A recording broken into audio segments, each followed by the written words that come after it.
This hearing of the Subcommittee on Economic Growth, Energy Policy, and Regulatory Affairs will come to order. We want to welcome everyone. Without objection, the chair may declare a recess at any time. I recognize myself for the purpose of making an opening statement. The Biden administration's rampant spending spree has put American taxpayer dollars at even greater risk of waste, fraud, and abuse, which obviously none of us want. You just have to take a look at the alleged COVID relief spending, hundreds of billions of dollars just shoved out the door into the hands of, on too many occasions, criminals and fraudsters. This committee has and will continue to conduct oversight over that money. That is our job, and that's what we were all elected to do. Today's subcommittee hearing will examine the Department of Energy's budget and spending. According to the DOE's Inspector General, the Inflation Reduction Act, the Infrastructure Investment and Jobs Act, and the CHIPS and Science Act have created enormous challenges at the department. In fact, the Inspector General said that these are, quote, historic and unprecedented times, unquote, at the department in light of the massive spending. President Biden and congressional Democrats' spending spree grew the department's budget, now get this, from $45 billion in 2022, exactly $45.3 billion, to over $100 billion in just 1 year in 2023. That's, it's doubled. Historic and unprecedented times, absolutely. Under the Inflation Reduction Act, the Infrastructure Investment and Jobs Act alone, Democrats directed the department to distribute $336 billion in loans on extremely tight deadlines, and that's critical. Under one program alone, the department will need to distribute approximately $32 million per day on average in loans to meet the September 30th, 2026 deadline. The speed and complexity of the review process raises concerns about whether the department can successfully oversee these funds. The IG also identified several common risks within the department programs which will get worse under the new spending and loan programs. These risks include, but aren't limited to, the inefficient oversight of projects at the transaction level, inadequate internal controls at both the federal and recipient levels, potential conflicts of interest and undue influence, and compliance problems with contract and grant terms and conditions. Given these serious challenges, Congress must evaluate the safeguards in place at the department to prevent fraud, waste, and abuse of American taxpayer dollars.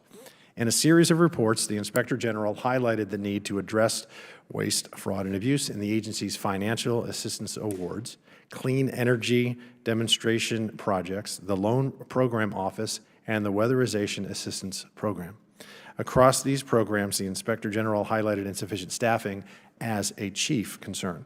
The department apparently needed to go on a hiring blitz to fill vacancies and new roles, raising questions about the qualifications and technical skills of the new hires who are brand new to the department. Some of these programs receiving billions of dollars have not been used in decades, meaning their oversight personnel are simply non-existent. Yet even while the department has been filling these vacancies, it has also been distributing funds. Combine this with the hiring blitz, with ongoing vacancies and positions intended to oversee these funds, and we are looking at a high risk of disaster. If that wasn't enough cause for concern, reports already indicate funds from the Infrastructure Investment and Jobs Act are going to, of all places, China. The department awarded Microvast, a lithium battery company, $200 million in taxpayer money, despite the company's primary operations taking place not in the United States, not an allied nation, but in China, placing it at serious risk by influence of the Chinese Communist Party. Congress and the American people must be assured that taxpayer dollars are not going to entities, of course, owned, operated, or susceptible or to control or influence of the CCP. Today, we welcome our witnesses from the department as well as the Inspector General and look forward to their testimony about how their offices will ensure that the Department of Energy can and will be good stewards of taxpayer dollars. I now recognize the Ranking Member Stansberry for purpose of making an opening statement. Thank you, Mr. Chairman, and I want to welcome our witnesses who are here with us today. This last Congress, our congressional Democrats made landmark and generational investments in infrastructure, clean energy, and domestic manufacturing when they enacted the Infrastructure Investment and Jobs Act, the Inflation Reduction Act, and the CHIPS and Science Act. Our extreme colleagues on the right want to cast these laws as wasteful despite the extraordinary benefits they will provide for the American people and the planet in order to curry brownie points with special interests and climate deniers.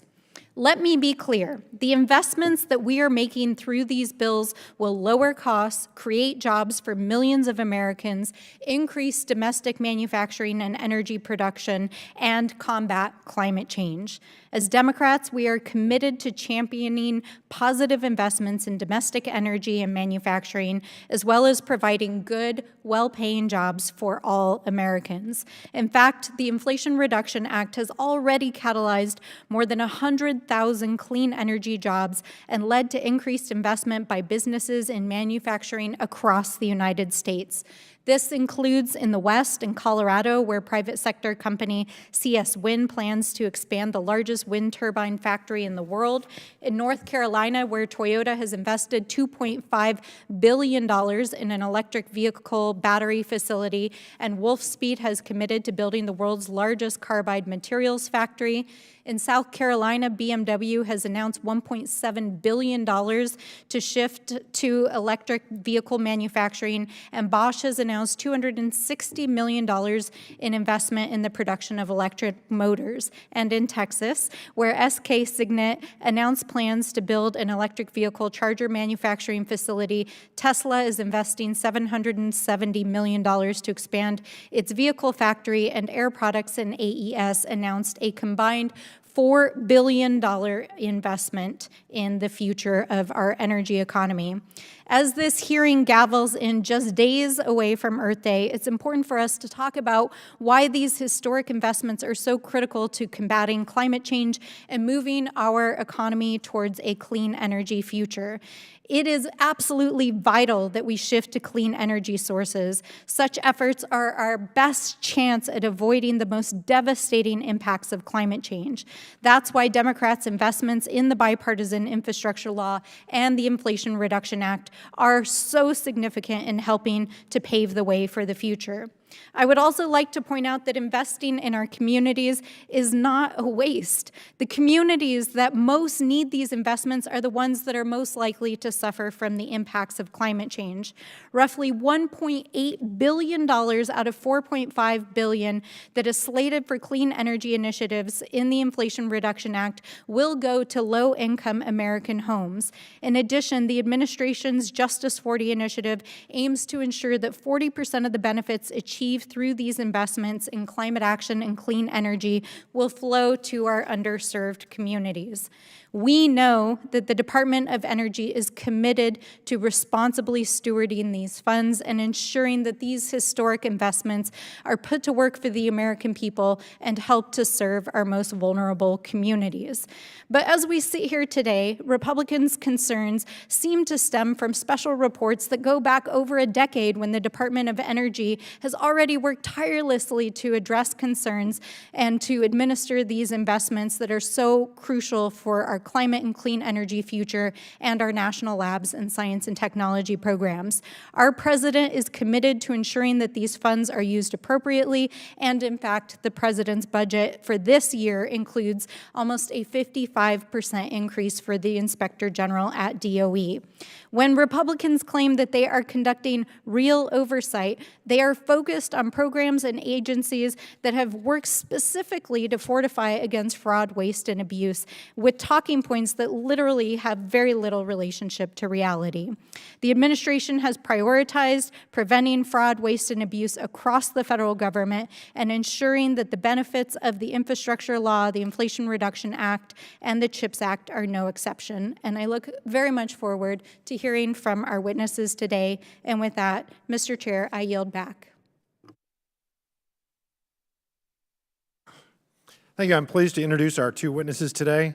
Terry Donaldson serves as Inspector General of the United States Department of Energy, and Dr. Kathleen Hogan is the Principal Deputy Undersecretary and Acting Undersecretary for Infrastructure at the Department of Energy. I look forward to hearing from each of you this afternoon, on this important topic.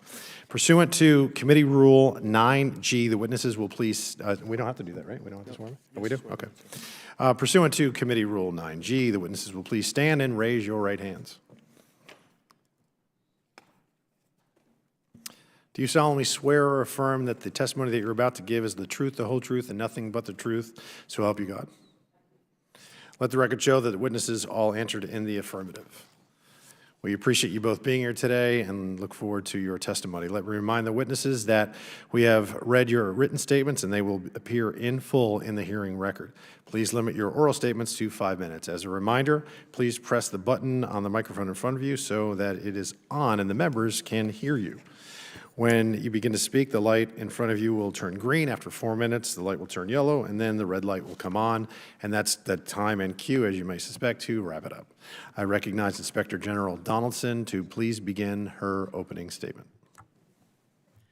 Thank you, Chairman Fallon and Ranking Member Stansberry, for inviting me to testify today and talk a little bit about the types of fraud, waste, and abuse that we might encounter given some of the risk factors within the landscape at the Department of Energy.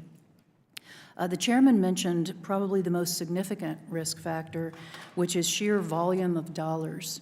So in fiscal year 2022, the budget for the department was a little over $44 billion. Underneath IIJA, IRA, CHIPS Act, and the legislation giving $1 billion to Puerto Rico for solar, that number is now at $478 billion when you include the loan-related dollars. So from 44 to 478 is a really big hop. These statutes created 71 brand-new programs, which is a staggering number.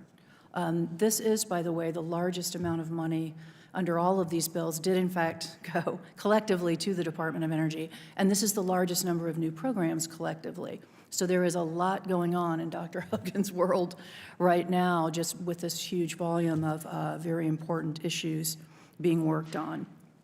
New programs do bring particular risks, as the chairman mentioned.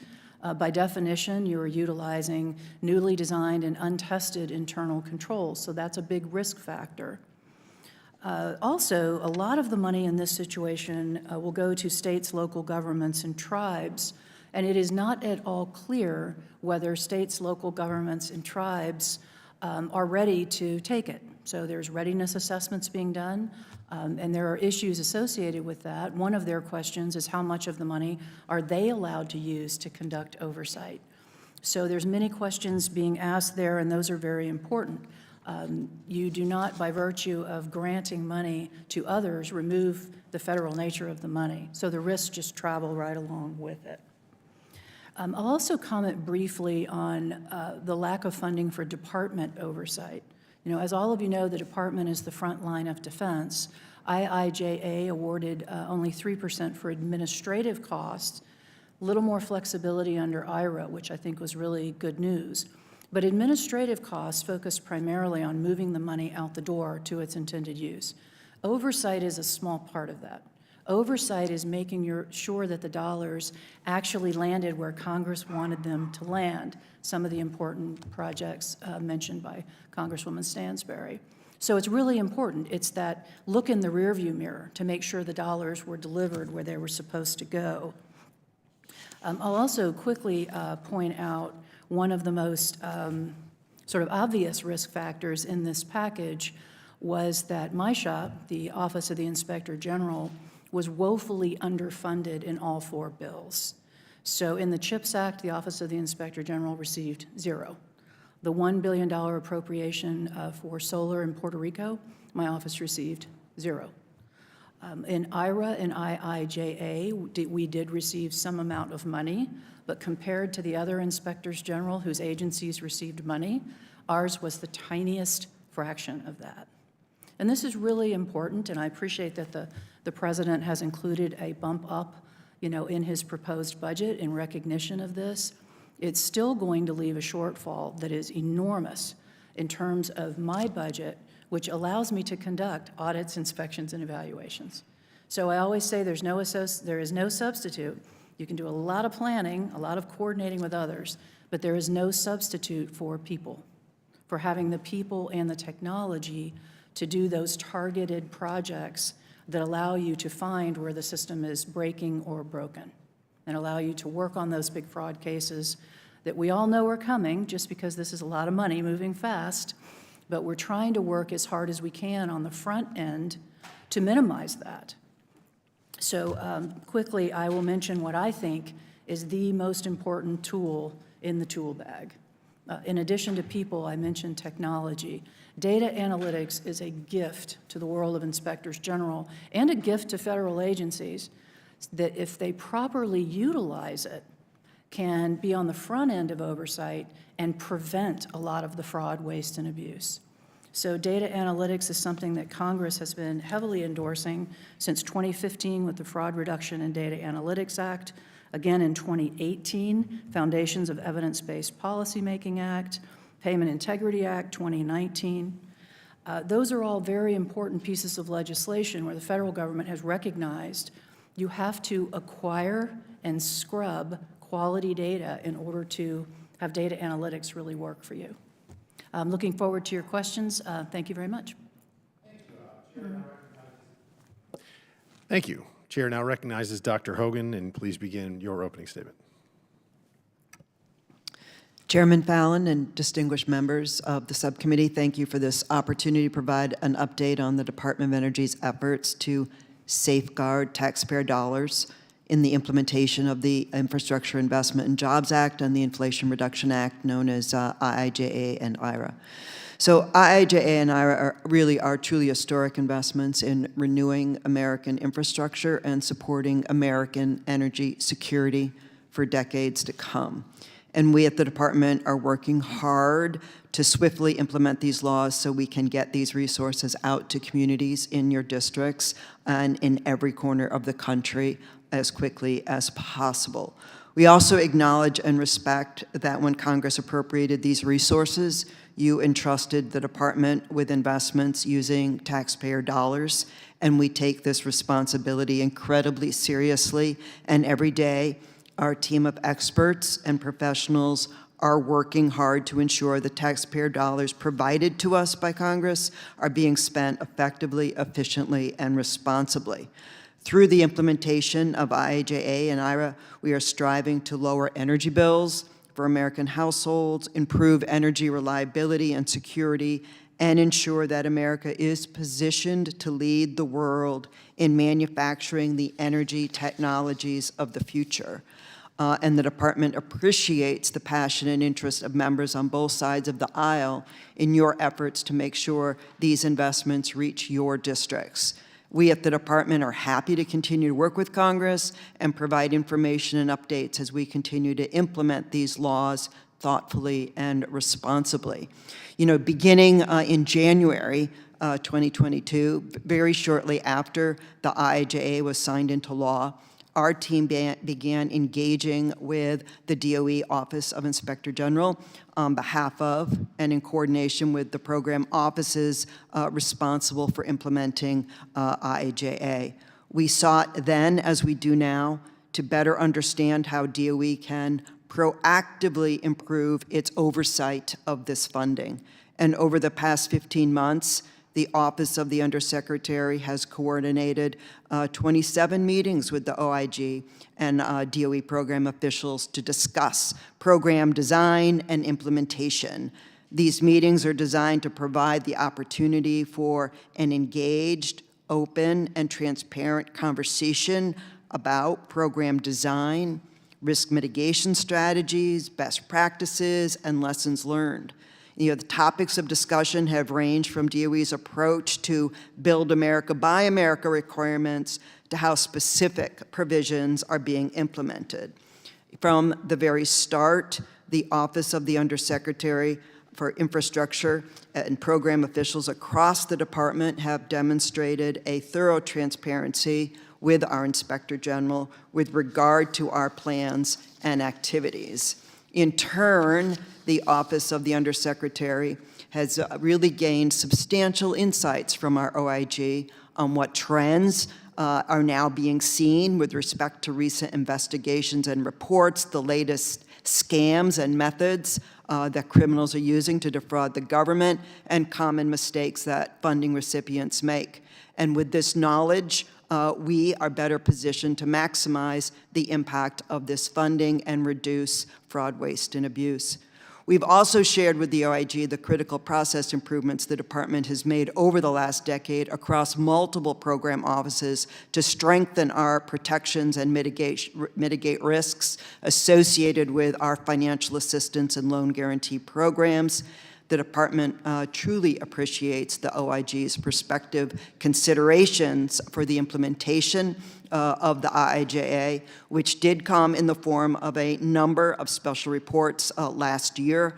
While these are not the end products of the typical audit process, they contain and collect helpful historical context and guidance on best practices.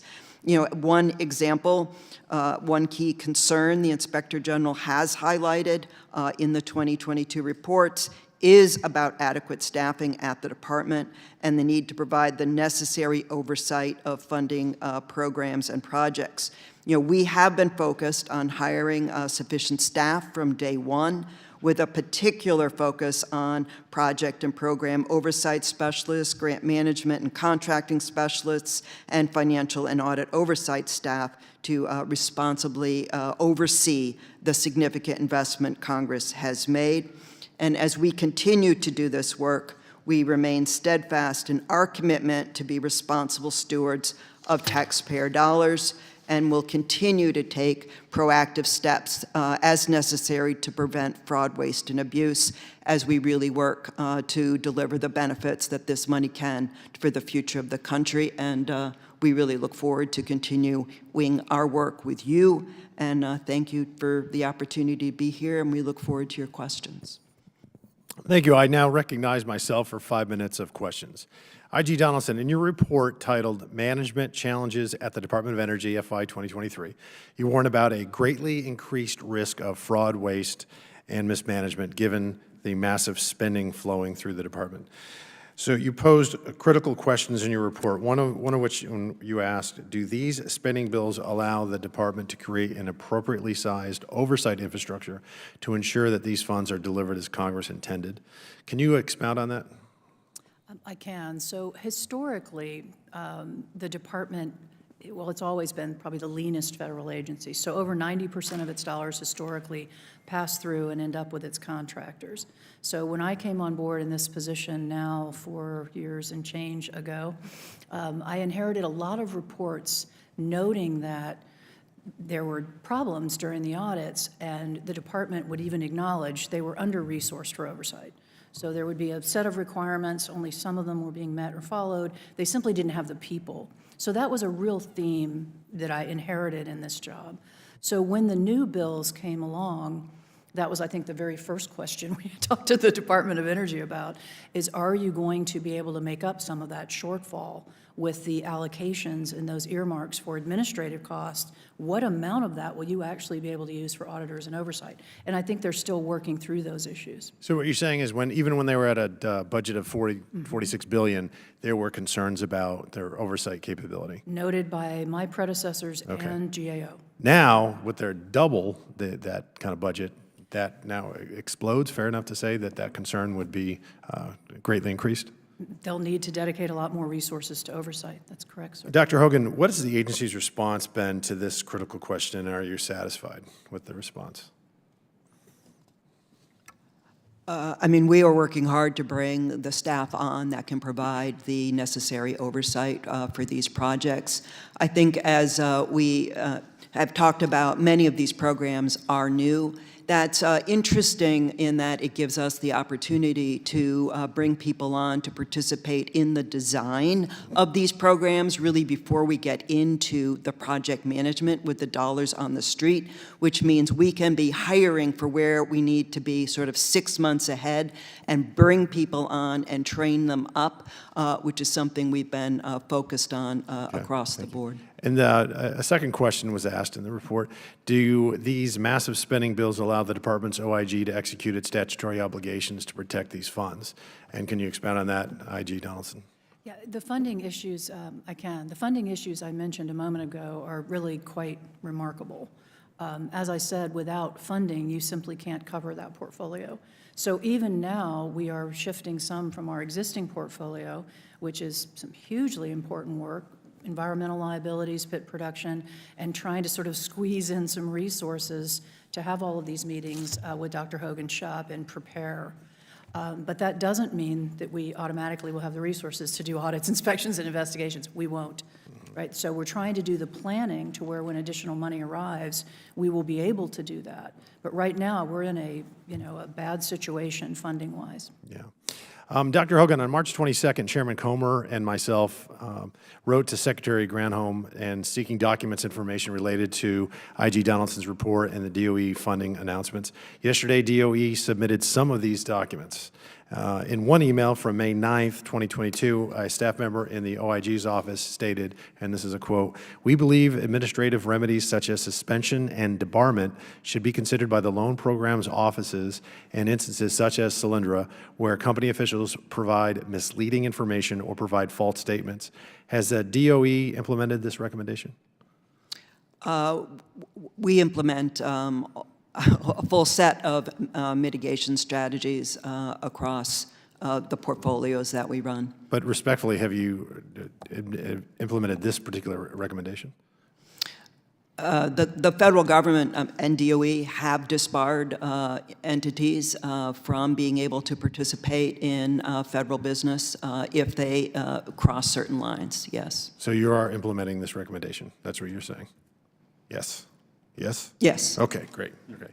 So, as we all know, Solyndra is the same company that in 2009 received $500 million from the Energy Department, despite having submitted a misleading application, laid off its employees, shut down and filed bankruptcy 2 years after receiving the funds. The last question, can the department commit to producing the rest of the documents that we requested by the end of this week? We are working through the document requests that you have, and Can you commit to it, though? we will get you as many documents as we can get as quickly as we can. We would really appreciate that. It's a pretty simple request, and considering the money involved, I think that it would help us do our oversight job. Thank you very much. Chair now recognizes. Okay. Chair recognizes the gentlelady from Ohio, Ms. Brown. Thank you very much. The 117th Congress was one of the most productive in our nation's history.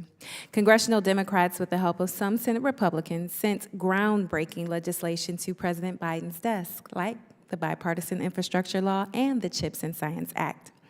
In addition, Democrats unilaterally passed what will go down as one of the most important pieces of legislation in American history, the Inflation Reduction Act. These bills make up part of the most expansive, forward-thinking, and restorative agendas in modern history. Democrats are taking steps to propel our nation's infrastructure decades into the future, promoting our strategic and national security interests, as well as passing the largest ever investment in our climate. That means clean jobs and investment. The Inflation Reduction Act has already led to the creation of 100,000 jobs and, as my colleague pointed out, billions of dollars in investment by domestic manufacturing companies since its passage last year. Meanwhile, the plan for my colleagues on the other side includes proposing the cut from the life-saving programs like Medicaid while holding the payment of our nation's debt hostage. That right there is backwards, catastrophic, and the Republican agenda. Now, let's talk about how the Biden administration is responsibly stewarding taxpayers' dollars. In June 2022, the Department of Energy's Office of Inspector General issued a report on preventing fraud, waste, and abuse in the Loan Programs Office. Dr. Hogan, can you tell us how much of the department's budget has actually increased per year because of IIJA and the IRA?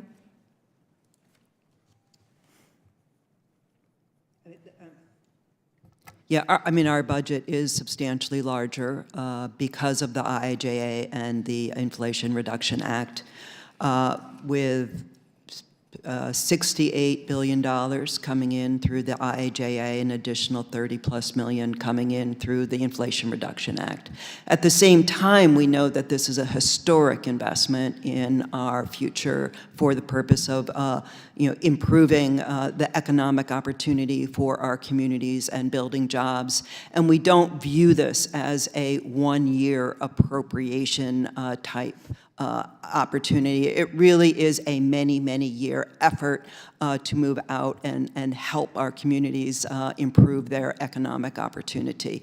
So, say it's a 10-year-ish type opportunity, you can take the $100 billion that is coming into the Department of Energy, divide by 10. So it's sort of like a $10 billion average increase in the budget to the department.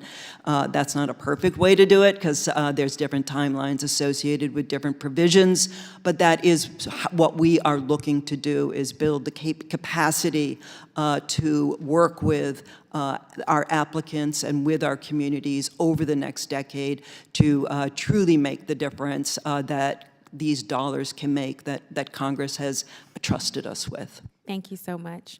Back to the report. Dr. Hogan, has the Loan Programs Office taken steps to remedy the areas identified in the special report? And if so, when were those reforms implemented? Yes, the Loan Programs Office is a very different office today than what it was so many years ago. It has been able to stand up a number, expand its staff, but not just expand its head count. It's been able to invest and build out new capabilities to assess in a due diligence way technical risk and business risk for the projects that it is reviewing, as well as we've been able to build out any number of additional review capabilities within the agency and across agencies, bringing in the capabilities of our Treasury Department as an example. So it's a very different program today. And Dr. Hogan, what are the most significant changes that you anticipate at the Department of Energy as a result of the Bipartisan Infrastructure Law and the Inflation Reduction Act? I'm sorry, what's that? Most significant changes you anticipate at the Department of Energy? The Bipartisan Infrastructure Law and IRA really have brought to the department the opportunity to work with our communities and build out manufacturing and help just capitalize on what is going to be a major opportunity to build jobs and have be global leaders in the manufacturing that will go with a clean energy economy. So The I think gentlelady's time has expired. Thank you. Thank you. Chair now recognizes gentleman from South Carolina, Mr. Fry. Thank you, Mr. Chairman, for having this hearing today, and thank you to both of our witnesses for being here. Thanks to President Biden's tremendous spending spree, the DOE has seen a massive budget growth just this year alone. I think my biggest concern, and what we echoed, Inspector General, is that is the department ready to handle that? The Infrastructure Investment and Jobs Act and the Inflation Reduction Act gave the Department of Energy $100 billion in appropriated funds, $336 billion in loan authorizations, and $30 billion from the CHIPS and Sciences Act.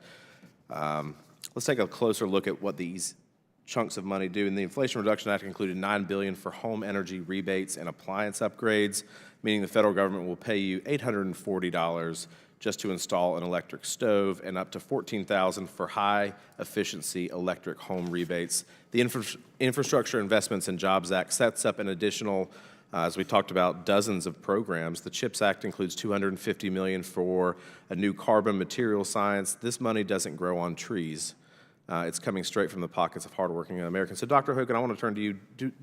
Given the speed at which this was passed, and given the OIG report, do DOE employees face significant pressure from this administration to exhaust the funds now available under the IIJA and the IRA? We are working hard to balance the urgency that we think is important to get these resources out on the street and benefit people. At the same time, we're balancing that with what we think we need to do it right. So do we feel urgency? Yes, but we are doing it, we believe, with a balance to think through effective design, think through effective controls, and to engage many of the so-called co-implementers for these provisions in what it'll take to do it well. Thank you. And I want to turn to permitting real quick. How do slowdowns in permitting affect your ability to properly distribute the funds that expired in just a few short years? As you know, permitting is a huge issue, and it's one that we would, figuring out how to make permitting happen as efficiently and as effectively and smoothly is something that we are all interested in doing. At the same time, what we've been doing at the department is engaging with our sister agencies to streamline whatever it is we have the opportunity to do. And Congress did give us some additional dollars in the Inflation Reduction Act to bring more resources to bear, so there don't have to be bottlenecks where it is that where we can just move things through quickly. But you anticipate permitting delays because of existing laws, is that correct? Permitting is an important part of what we need to do, again, to do project reviews. So absolutely, permitting is something that is part of many of the projects that we'll be undertaking. How do, real quick, Dr. Hogan, I'm crushed for time a little bit, but how do permitting delays impact the U.S.'s ability to utilize energy sources in general? I mean, that's a complex problem, and we'd be happy to engage with you. I mean, there are certain provisions and ways to move forward on federal lands, and there's certain provisions on other properties. So we are doing what we can to streamline and move efficiently where we can. And again, we would really appreciate a fulsome conversation about how to do permitting effectively so that we can get the benefits for what these dollars offer this country around manufacturing, jobs, et cetera. Dr. Hogan, which DOE programs are most vulnerable to those permitting delays? There's a number of demonstration projects, there's transmission projects, and the way permitting intersects with these projects will be different based on where they are and where they will be constructed. In a briefing with committee staff, DOE mentioned interagency conversations with the Department of Interior as an example to address these permitting issues. In your opinion, which areas of the permitting process are in most need of reform, and has DOI been receptive to DOE's permitting concerns? We are having very good conversations with our sister agencies about what it is we can do to streamline permitting. And again, we would love to come up and talk with you further about where we see opportunities to improve these things. In your opinion, just right now, where do you think is in most need of reform from a permitting perspective? It's a deeper conversation. So again, we would love the opportunity to come up and have a deep conversation with you. Thank you, Mr. Chairman. I yield back. Thank you. Chair recognizes the gentlelady from Washington, D.C., Ms. Holmes-Norton. Thank you, Mr. Chairman. Dr. Hogan, in 2022, the Department of Energy Office of Inspector General issued 4 special reports. These were prospective reports anticipating potential areas of risk. Rather than identifying new risk areas, they served to highlight for the agency and for Congress risk areas identified in previous DOE OIG reports. So, Dr. Hogan, how did the department engage with OIG on these reports? Yeah, so as you stated, these are reports that our Inspector General wrote from really pulling together a lot of information from past audits that had been developed. So we didn't participate in the same way we would with a deep audit where they would be engaging with us and getting information because the information body more or less existed. But what I will say is we are just so appreciative of the Inspector General producing these reports for us and engaging in conversations around the findings that they have and the trends and patterns that they pulled out from these reports. They are really so helpful to help us get organized around where to look as a sort of foundational approach to the controls and systems that we'll be building into our work going forward. Well, Dr. Hogan, 3 of 4 special reports identified insufficient staffing as a risk to the administration of funds and performance of oversight functions. What steps has DOE taken to address this concern and increase staffing? So we are working hard right now to build up the staff that we need to deploy so that we can manage the funding through these 2 laws and minimize fraud, waste, and abuse. You know, again, many of the programs that were provided to the department by Congress are new programs, which means they need a fair amount of design work up front, stakeholder engagement work through requests for information. So we are we're bringing the teams on to do that work, and then simultaneously hiring for the project management staff we will ultimately need when we get to the point of project management. So really, we're moving out on all fronts from a hiring perspective. Well, Dr. Hogan, how is the DOE addressing cybersecurity threats related to implementation of the Infrastructure Investment and Jobs Act and the Inflation Reduction Act? Another really important question. That is something that is also part and parcel of our daily work. I mean, we have gone through the bill and IRA provisions so that we understand where we believe the greatest cyber risks are, and then we are engaging with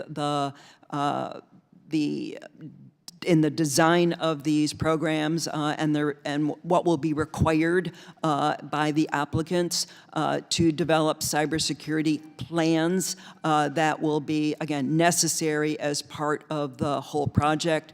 We call that sort of designing cybersecurity in from the get-go as opposed to trying to bolt it in at the back end. So we, again, we're bringing forth our cyber experts through our Office of Cybersecurity, Energy Security, and Emergency Response, as well as our cyber capabilities from our information officer, our chief information officer, and are working to bring the best of what we can to these projects. Well, is it true, Dr. Hogan, that DOE was aware of these risks described in the special reports prior to their issuance in 2022 and had already been instituting the OIG's recommended reforms in a proactive manner?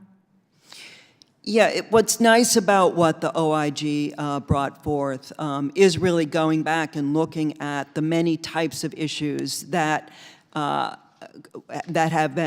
happened over time and pulling them together in one place. But some of the information that was there, like around the weatherization program, as an example, was from the era of 2012 and from the Loan Programs Office, in that maybe up through 2015, 2016. So the department was aware of these things, and the department has been actively putting controls in place or building out capabilities as necessary necessary to address these issues for many years. But so from those programs' perspective, Gentlelady's time has expired. sorry. Chair recognizes the gentleman from North Carolina, Mr. Edwards. Thank you, Mr. Chair. On October 19th, 2022, the Department of Energy announced the availability of $2.8 billion under the law for manufacturing of batteries for electric vehicles and the electric grid. Reports later indicated that the Department of Energy awarded Microvast, a lithium battery company, $200 million of American taxpayer dollars, despite the company's primary operations taking place in China. Have a bit of an interest in China this afternoon. Dr. Hogan, are you aware of funds under the Infrastructure Investment and Jobs Act, the Inflation Reduction Act, or the CHIPS and Science Act going to China, Chinese companies, or companies susceptible to control or influence by the Chinese Communist Party? We are not aware of any dollars going to companies that, as you describe. What are you doing to prevent the transfer of funds to other adversarial companies, entities, or nations?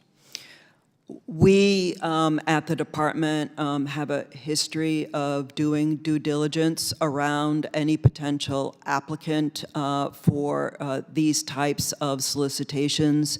We do vetting, leveraging information we get through our intelligence and counterintelligence experts at the department. We, based on the times that we now have and the magnitude of dollars that we are now talking about, are amping up the efforts that we have had to date. We've established a new vetting center to coalesce this type of information and expertise so that we can double down on the types of assessments you're discussing, you're bringing up. And so are you assuring this committee that these dollars could not and will not be distributed to Chinese entities? These dollars will not go to Chinese entities. Is that in policy or in law? What would be the prohibitive source to ensure that those dollars don't go to Chinese entities? I think it's both, but I will refine that answer for you. All right. Inspector General Donaldson, does the OIG recommend safeguards to prevent American taxpayer dollars from going to entities owned, operated, or susceptible to control or influence by the Chinese Communist Party? Yes, sir, without a doubt. Right. What about other adversarial entities or nations? We feel exactly the same about all the nations of concern. And what are those safeguards? Well, the department has been working on this for years, and thankfully working with, involving the Office of the Inspector General on the area that we refer to as research security. So there are several ways that you can try to combat this. I think the U.S. General Accounting Office is about to launch an audit of the department on technology transfers. But when technology is leaving our facilities, technology that the taxpayers have paid for, that's a very important issue. And we all know that a lot has already flown the coop. So you do that through a series of careful disclosures in connection with grants and other sorts of financial assistance tools. And then if those disclosures are inaccurate, you have to prosecute those people. It's very important that you have a strong message of deterrence in connection with those disclosures. That's your basic grant fraud. And so for either of you, I started my comment with some background information that $200 million of American taxpayer dollars were used for companies doing operations in China. In spite of these safeguards, how did that happen?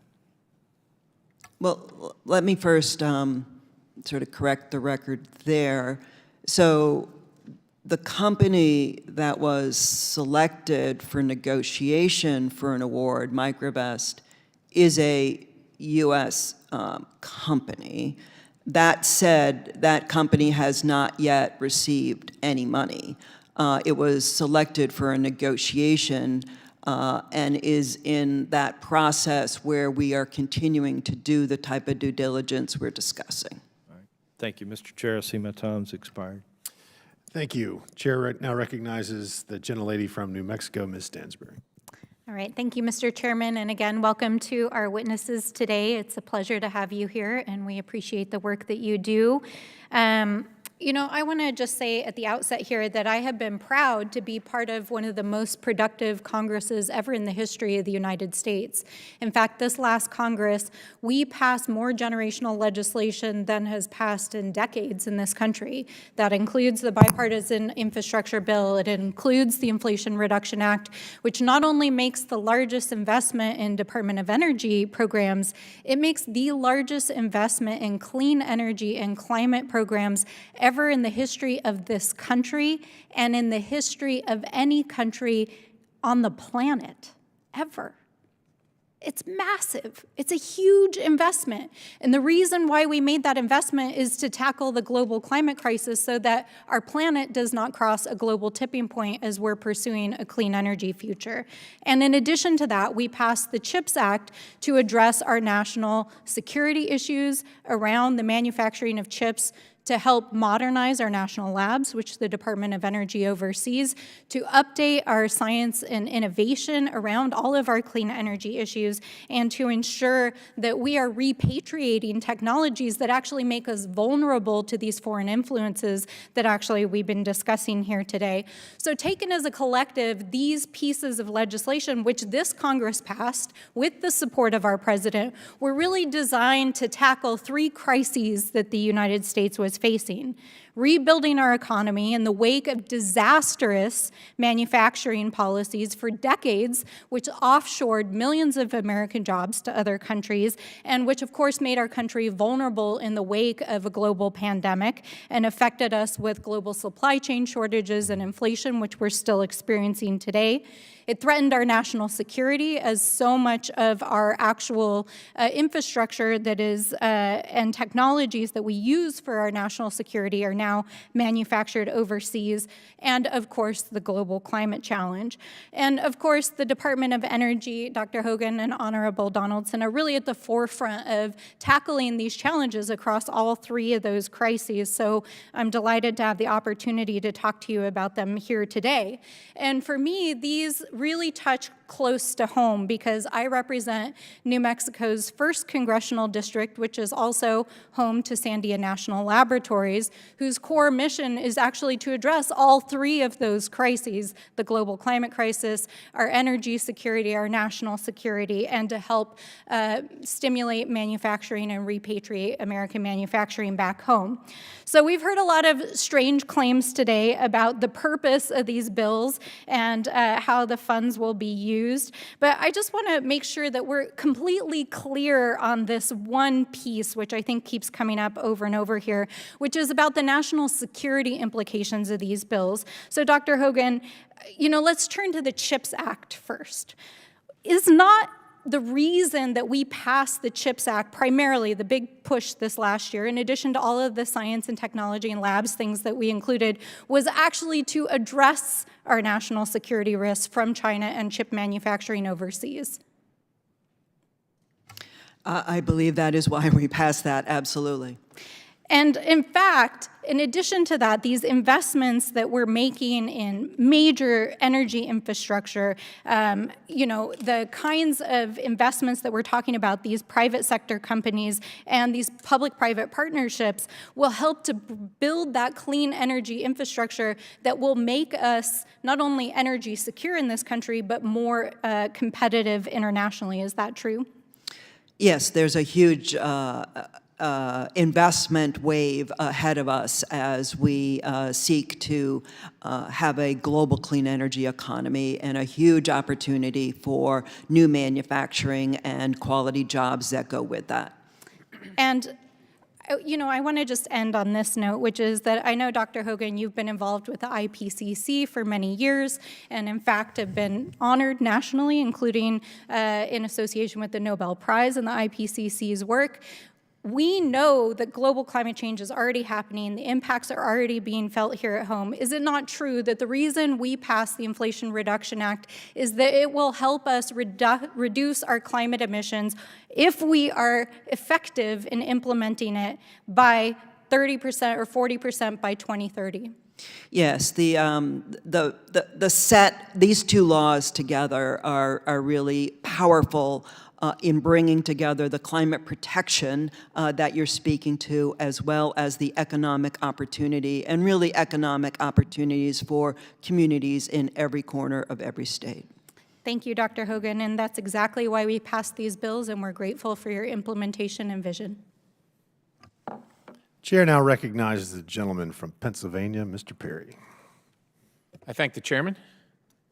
Thank you, ladies, for being here. I'm going to start right with what I would consider kind of the fox guarding the hen house. As you know, many of us know Secretary Granholm sat on the board of Proterra, which is an electric vehicle company from 2017 to 2021. Now, she sold her shares in Proterra, but we know that she also promoted in November of 2021 at the JFK airport, where she stood in front of Proterra, made business buses, Proterra connected vehicles to advertise the Super Truck 3 and for other government funding programs. Just to give you some numbers in case you're not aware, over $76 million of the $200 million in funding announced in the event went to heavy vehicle manufacturers associated with Proterra, including Daimler Trucks, Ford Motor Company, and General Motors.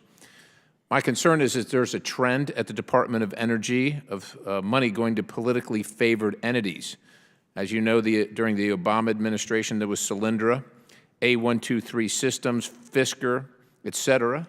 And ironically, Secretary Granholm provided funding to A123 and Fisker, both having operations in Michigan, as the governor of Michigan. And as you were likely aware, these two entities were sold for pennies on the dollar to the Chinese. To both our witnesses in your respective roles, how are you going to safeguard the hundreds of billions of dollars literally at your fingertips when the head of the agency continues to promote projects for her former employer? Ms. Donalds. Well, as you know, Congressman, there are a set of laws that control conflicts of interest. That's a project that's of great interest to me, and probably one of the projects we'll be launching in the next few weeks in connection with the new funds. So it's very important that you gather information about those conflicts, that there be prohibitions, those sorts of things. It's a challenging area, especially when you realize how all the new staffing, I mean, you're ramping up and you're hiring all these people. It presents an opportunity for people to sort of sneak in, but candidly might intend to go back to. And we're going to get into that, and I appreciate your response. Dr. Hogan, anything from your end on this? We are putting solicitations on the street. We are getting applications in, and we are reviewing those applications with subject matter experts from within the department and externally in a way that is totally separate from the political core in the department. So we're making sure via the application process that the money just doesn't end up in the pockets of Democrat donors and Chinese Communist Party-backed entities. The application process is what we're relying on. I just want to confirm what you just said. Yes. Okay. It's a merit-based, risk-based application process. All right. And to the IG, Ms. Donaldson, do all the FERC commissioners honor the ethics commitments, since we're on the subject? I mean, do you feel that they do? Well, the commissioners are bound by all Well, of those yeah, I know. commitments. We're bound by, we take an oath around here, but I wonder if even half the people have even read the Constitution. Have there been any concerns raised to your office about the independence, integrity, or conflicts of FERC commissioners? We have had allegations in the past pertaining to FERC. I don't think we have any open matters pertaining to FERC. So, for example, is there one on the FERC Commissioner Allison Clements regarding outstanding ethics issues because she has not updated her ethics agreement to account for her husband's work in the industry, the very industry that she regulates. Moreover, there are reports that the Commissioner has briefed funders of far-left organizations on FERC priorities. Are you aware of these things? Can you enlighten us on these occurrences? I don't believe we have an open matter fitting that description, sir. So are you saying that the matter has been resolved? I don't think we've ever opened one. If you give me one moment, I'll confirm that. But I don't think we've ever opened a matter fitting that description. Yeah, I don't think so. So are you saying that there's no matter open, and at this point you are unaware? Are you unaware also of this circumstance where her husband works for the industry? I will say that I am unaware of it. It is possible. We have a pretty big apparatus for taking in new matters. It is possible it's coming through, and I just haven't been briefed on it yet. Could you? So I could get back to you on that, sir. I would appreciate that. I would appreciate your report to the committee regarding any information in that regard. And I thank the chairman. I yield. Sure. Thank you. Chair now recognizes the gentlelady from Florida, Ms. Luna.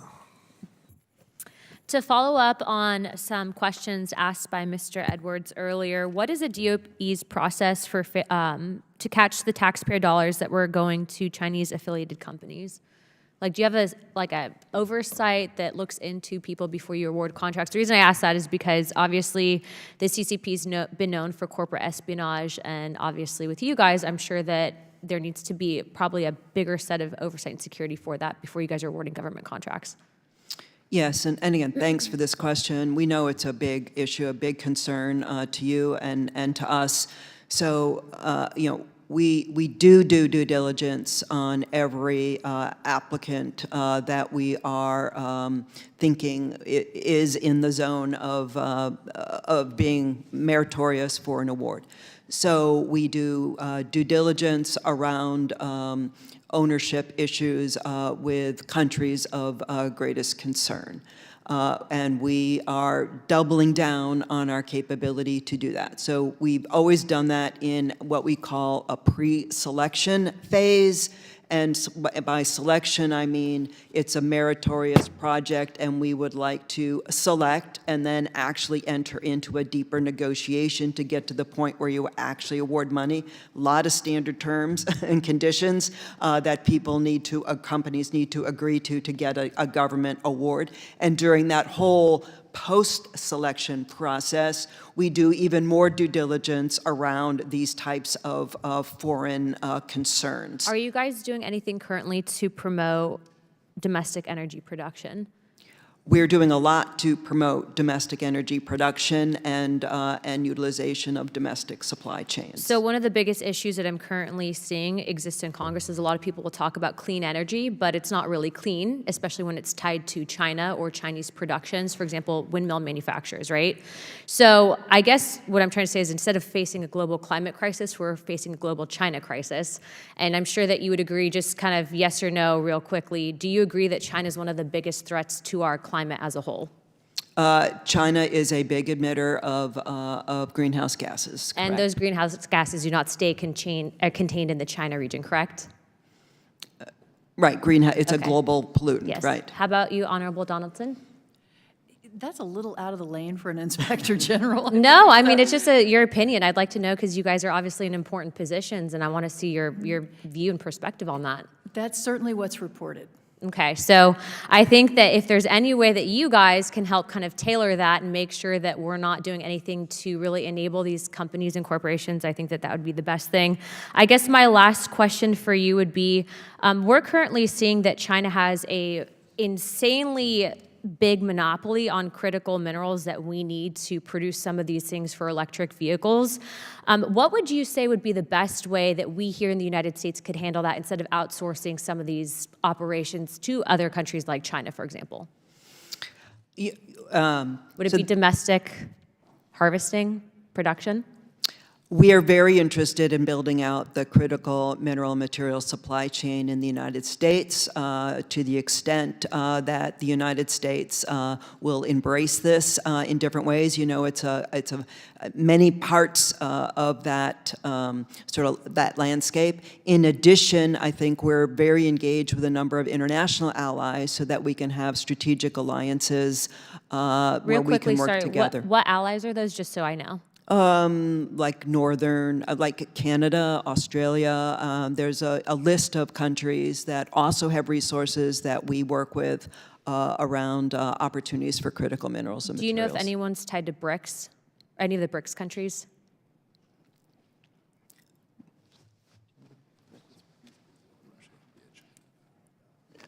We can get back to you on that. Okay. The reason I ask is because BRICS is currently working to undermine the U.S. dollar as a whole by forming an alliance, and they're tied with China. So I just want to make sure. Thank you very much, Chairman. I yield my time. Thank you. Chair now recognizes the gentleman from Florida, Mr. Donalds. Thank you, Chairman. Inspector General, hello, how are you? Dr. Hogan, hi. Couple of things, quick question. The Department of Energy has considered TRISO fuel, T-R-I-S-O, as the most robust nuclear fuel on Earth. However, the United States does not have a domestic supply of HALEU or other small amounts at DOE, and must currently rely on Russia to fuel our nation's innovative advanced reactors. In your opinion, what level of investment should Congress provide to establish and build out America's HALEU producing capability? We're very interested in the United States having a strong nuclear industry.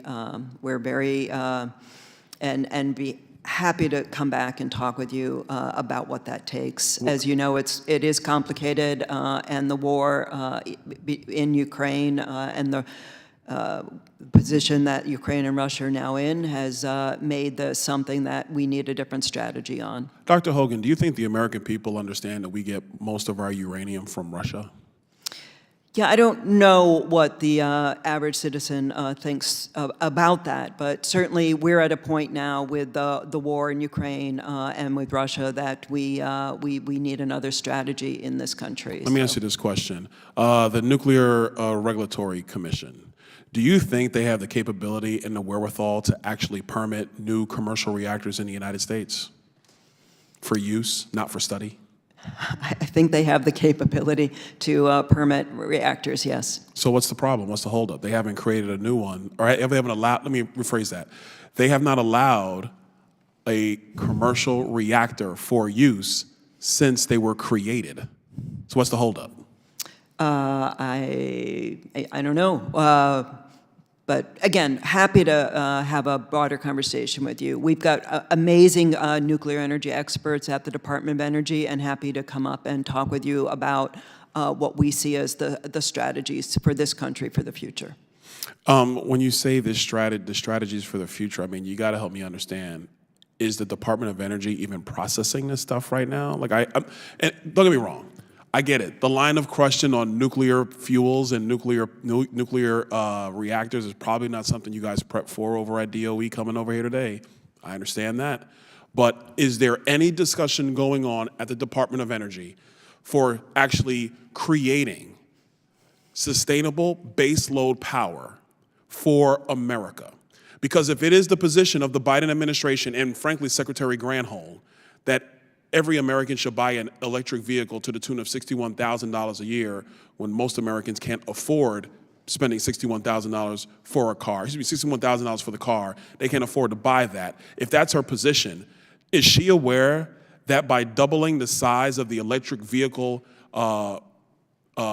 market in the United States, we don't have enough electricity on the grid? Does she realize this? And what's the plan of DOE to prevent that from prevent the grid from going essentially dark? There's a few questions in there. One, we're very supportive of a nuclear industry in this country. The Department of Energy has had a nuclear energy research program for any number of years. We're advancing a number of demonstration reactors, and that those are linked, as you probably know, to the need for the HALEU fuel supply. So we are very interested in figuring out that roadmap going forward. At the same time, we understand that electric vehicles take more electricity than the alternative, and there's been a lot of work to figure out what a modernized grid should look like and what we can do to invest in the electric grid in this country to serve the needs of electric vehicles while also maintaining reliable, resilient electricity supply. Well, look, I will say for the record, I'm not sitting here in favor of mass expansion of electric vehicles in the United States because the component pieces actually are dirtier than the internal combustion engine. If you take into account the mining of cobalt, lithium, rare earth, et cetera, and then when you have to actually dispose of the batteries.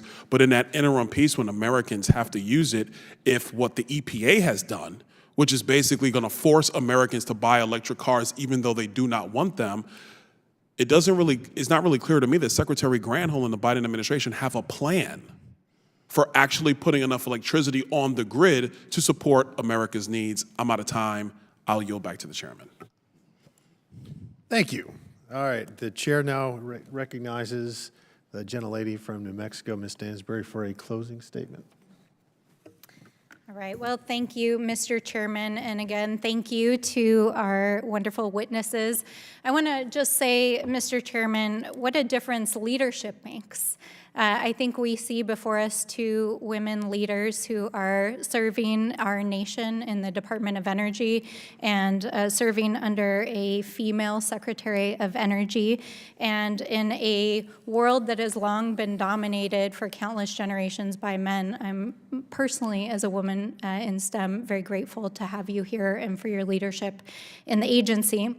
You know, my thoughts on this hearing as I was sitting here listening to my friends across the aisle sort of beat this same drum over and over again about foreign influence, it actually made me think of the movie Mean Girls and the quote, "Stop trying to make fetch happen," because it's sort of as if we just say and will this narrative into being and say it over and over again, somehow it will be what is actually occurring. I think we've heard here today, the department has been clear, the administration has been clear, the department has undertaken significant reforms to ensure that there are appropriate controls, that there is appropriate due diligence whenever contracting and grant making occurs, to ensure that we're standing up programs in a way that not only meets the requirements of the law, but is informed by the communities that will be impacted by them, and that these new programs will be stood up quickly with appropriate staffing to get the dollars on the ground to make the impact that they were designed to.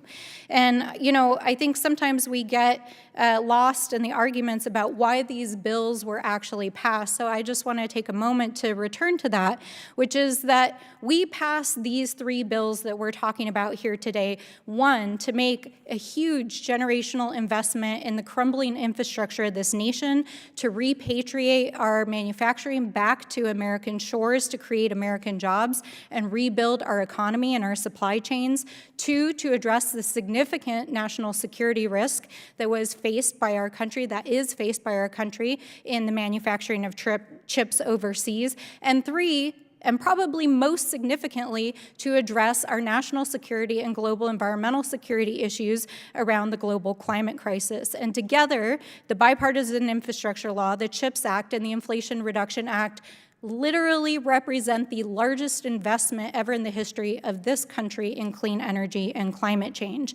And I am proud to stand with the administrations, to stand with our president and my Democratic colleagues who helped to make it possible to pass these bills. And I will note my friends across the aisle who voted against all of these bills that will lower costs, that will create millions of jobs over the coming decades, that will rebuild our economy and make sure that it's a clean energy economy, and that will help our families. And I want to say on a personal note, I grew up in a low-income family. The weatherization programs that we're talking about here today, these are not just, you know, putting in new windows, which they are for families. We're talking about people who are living in trailers and in rural areas and tribal communities across our country who are going to have the opportunity to get new appliances, to get new windows, and to significantly lower their monthly costs.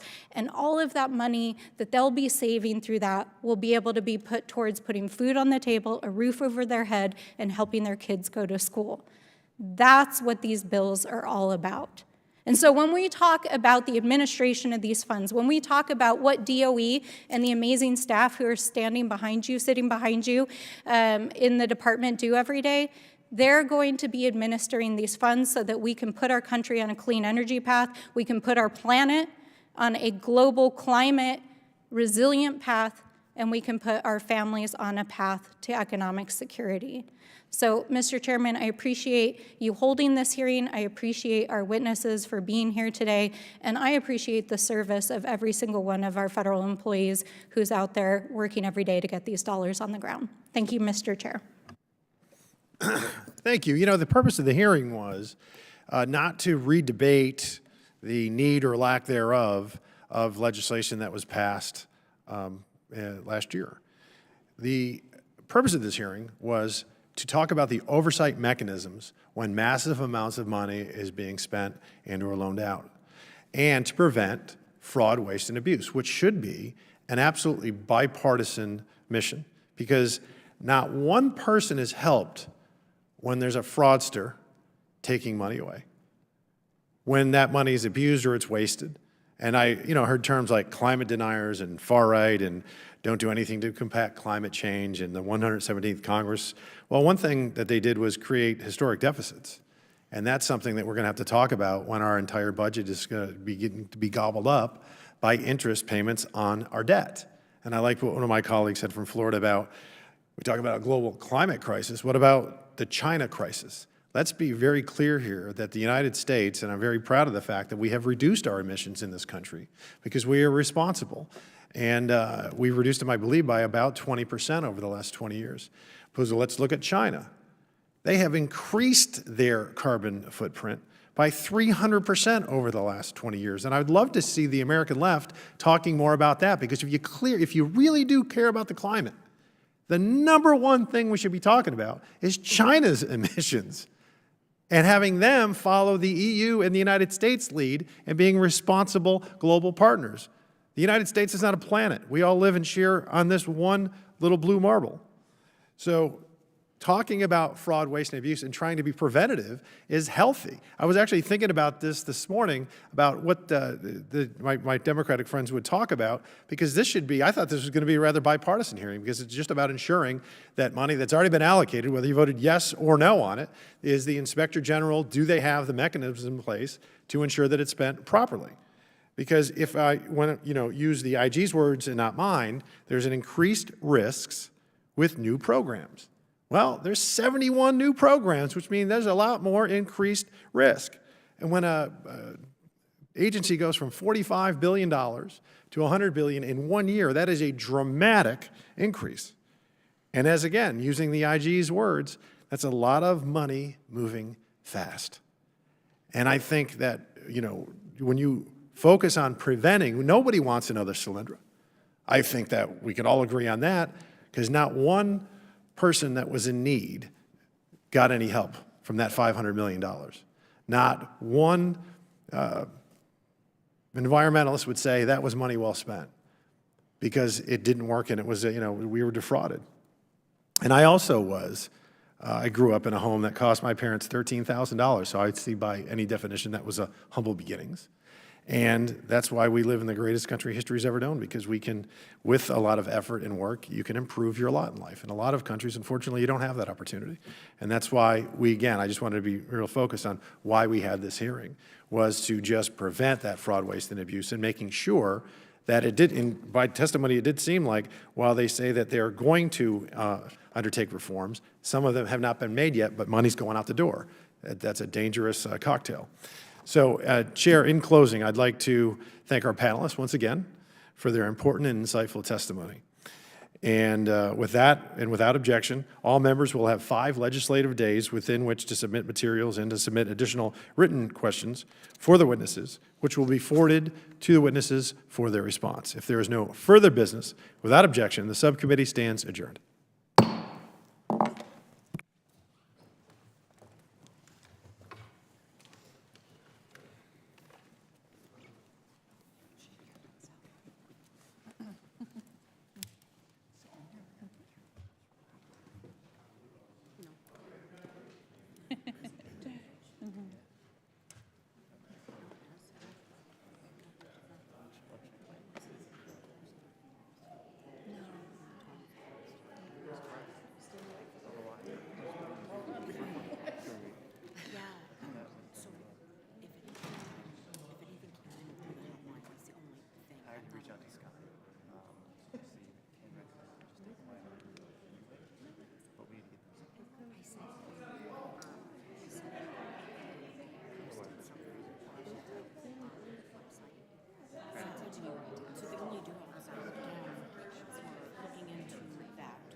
Okay.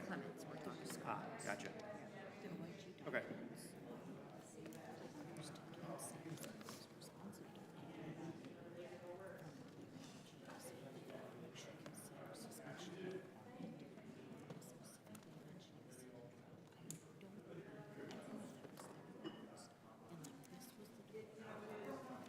There's some kind of responsive document I need to only if you. So I just need to see if there was something in there. I know, right?